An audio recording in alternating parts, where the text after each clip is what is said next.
Hello everyone, welcome to IFS once again, and I hope I'm properly audible as well as visible to you guys. So ये हमारा 100 days challenge का 47th day है। तो अगर अभी तक आप लोगों ने 100 डेज चैलेंज में पार्टिसिपेट नहीं किया है तो काइंडली जाके फिर से पार्टिसिपेट करिए।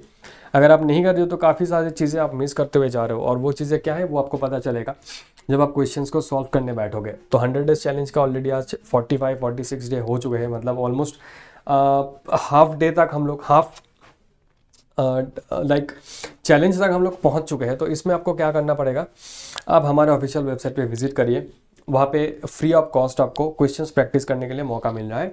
आप स्कॉलरशिप टेस्ट वाले सेगमेंट में चले जाइए, जहाँ पे ऑनलाइन टेस्ट ऑप्शंस आएगा, वहाँ से स्कॉलरशिप टेस्ट पे जाइए और क्वेश्चंस को अटेम्प्ट करिए। 100 डेज क्वेश्चन चैलेंज में आज का जो सॉल्यूशंस रहेगा वो हम लोग देखने वाले हैं। तो बिफोर दैट, अगर आप लोगों ने जलवा बैच में अभी तक इनरोल नहीं किया है तो फटाफट से इनरोल कर लीजिए। फ्लैट 70% ऑफ आपको वहाँ पे मिलने वाला है, और प्रोमो कोड आपको यूज़ करना है IFS70। ठीक है, इस प्रोमो कोड के साथ अगर आप इस बैच में इनरोल करते हो तो आपको फ्लैट 70% ऑफ मिलने वाला है। तो चलिए, पहला क्वेश्चन आपके सामने जो रहेगा, इस टेस्ट में आपको इलेक्ट्रोकेमिस्ट्री के सारे क्वेश्चंस देखने को मिलेगा। तो इलेक्ट्रोकेमिस्ट्री के अगर आप क्वेश्चंस की बात करें तो जिस लेवल ऑफ क्वेश्चंस आपको IIT जैम में देखने को मिलेगा एग्जैक्टली वैसा ही, या फिर थोड़ा बहुत उससे आगे पीछे 19-20 हो सकता है। तो पहला क्वेश्चन आपके सामने ये पूछा गया है कि which of the following expression is correct. तो हमें NH4OH मतलब अमोनियम हाइड्रोक्साइड, इसका क्या देखना है, इसका हमें molar conductivity eight infinite dilutions calculate करना है। तो कौन सा इक्वेशन सही रहेगा, तो ये हम लोग कोलरैश लॉ जो है उस लॉ के थ्रू सॉल्व कर सकते हैं। ठीक है, कोलरैश लॉ के थ्रू हम लोग इसको सॉल्व कर सकते हैं। तो कोलरैश लॉ हमें क्या बताते हैं, कोलरैश लॉ हमें क्या बताते हैं कि जो इनफाइनाइट डाइल्यूशन पे कोई भी अगर वीक इलेक्ट्रोलाइट है उसका अगर हम लोगों को कंडक्टिविटी कैलकुलेट करना है, मोलर कंडक्टिविटी कैलकुलेट करना है, तो हमें जो स्ट्रॉन्ग इलेक्ट्रोलाइट है उस स्ट्रॉन्ग इलेक्ट्रोलाइट के मोलर कंडक्टिविटी से कैलकुलेट करना पड़ेगा। तो आप देख पा रहे हो यहाँ पे NH4OH चाहिए, तो हमें NH4Cl के साथ NaOH को ऐड करना पड़ेगा। तो Cl यहाँ से NaCl बाहर आ जाएगा, एंड उसके साथ साथ NaCl जो है यहाँ पे माइनस करेंगे तो हमारे पास NH4OH का मोलर कंडक्टिविटी कैलकुलेट हो जाएगा। आई होप ये क्लियर है।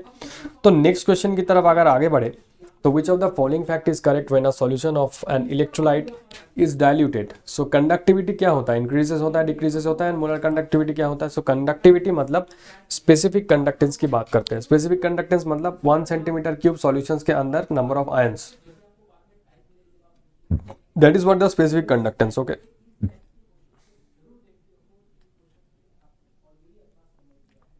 That is what the specific conductance means. So specific conductance में अगर आप डाइल्यूशन करोगे तो 1 सेंटीमीटर क्यूब के अंदर नंबर ऑफ आयंस जितना होगा वो अपॉन डाइल्यूशंस क्या हो जाएगा, कम हो जाएगा। सो दैट मीन्स डाइल्यूशंस के थ्रू अगर आप देखोगे तो कंडक्टिविटी और स्पेसिफिक कंडक्टेंस डिक्रीज होता है। वेयर एज मोलर कंडक्टेंस में आपको पता है कि 1 मोलर सॉल्यूशन है।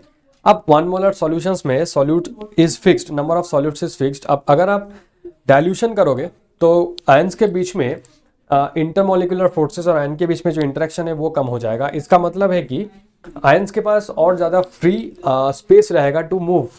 सो मूवमेंट उसके इजी होगा, तो कंडक्टिविटी इंक्रीज होगा। So that's why conductivity decrease होता है एंड मोलर कंडक्टिविटी जो है वो इंक्रीज होता है upon dilutions. Is that clear. तो solute is fixed, solute is fixed. Similarly, which of the following will not conduct electricity? तो solid metallic Na, solid metallic Na। अब मेटालिक Na है, sodium है, ऑब्वियसली सॉलिड है, metal है। तो metal मतलब वो हमेशा हमेशा कंडक्टिविटी मतलब इलेक्ट्रिसिटी को कंडक्ट करते हैं। Metal is a good conductor, आपको पता होगा। उसके बाद हमारे पास solid NaCl, aqueous NaCl, fused NaCl। तो aqueous NaCl as well as जो फ्यूज NaCl है, ऑब्वियसली वो सारे ही सारे कंडक्टिविटी और इलेक्ट्रिसिटी को कंडक्ट करते हैं। वेयर एज सॉलिड NaCl अगर आप रखोगे तो उसके थ्रू इलेक्ट्रिसिटी कंडक्ट नहीं हो पाते। दैट्स वाई करेक्ट आंसर इसका हो जाएगा ऑप्शन नंबर बी।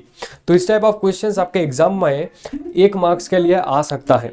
तो मैंने बहुत ज़्यादा टफ क्वेश्चंस नहीं पूछा है यहाँ पे, जो भी सारे क्वेश्चंस पूछा है आपके सिलेबस के अकॉर्डिंग ही पूछा है। चलिए, अब यहाँ पे कुछ चीजें गिवन है, जैसे कि आप देख पा रहे हो यहाँ पे 4 रिडक्शन मेटल्स के रिडक्शंस गिवन है और रिडक्शन पोटेंशियल गिवन है।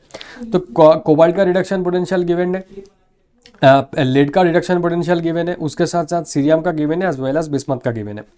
अब यहाँ पे आप इसका 1.81, इसका 1.67, 1.61 and 20। So oxidising power of the species will increase in the order. Oxidising power मतलब क्या है? ऑक्सीडाइजिंग पावर मतलब है कि जिसका रिडक्शन पोटेंशियल हाई है, जिसका रिडक्शन पोटेंशियल हाई है, जिसका रिडक्शन पोटेंशियल हाई है, उसका ऑक्सीडेशन पोटेंशियल क्या होगा? जिसका रिडक्शन पोटेंशियल हाई है उसका ऑक्सीडेशन पोटेंशियल और ऑक्सीडाइजिंग प्रॉपर्टी क्या होगा? रिडक्शन पोटेंशियल हाई मतलब वो खुद रिड्यूस्ड होगा, दैट मीन्स वो दूसरे को ऑक्सीडाइज करेगा। तो that means it will be a good oxidising agent, it will be a good oxidising agent, right, good oxidising agent.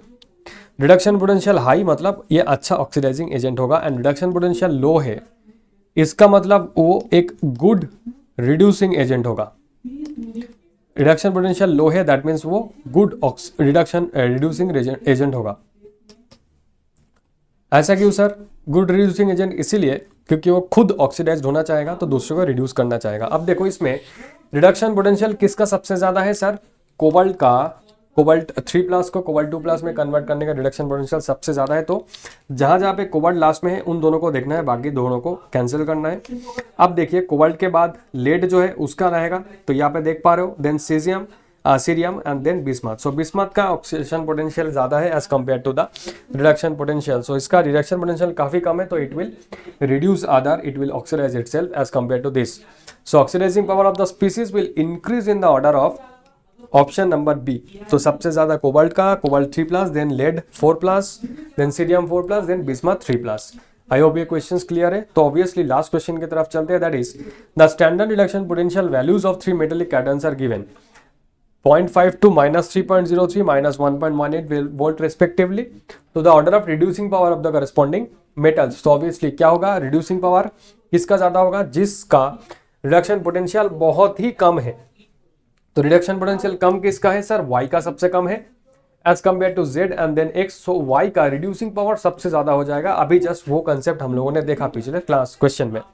So that's why option number A, इसको हमें मुझे एक्सप्लेन करने की फिर जरूरत नहीं है, तो it will be the correct answer for this question. तो आई होप ये क्वेश्चंस आपको समझ में आ गया होगा। So that's all for today then. तो आप लोग फटाफट से जाइए और इस 100 डेज चैलेंज में जरूर पार्टिसिपेट करिए, आपके लिए बहुत बेहतर होने वाला है। That's all then, thank you and happy learning. Thank you so much.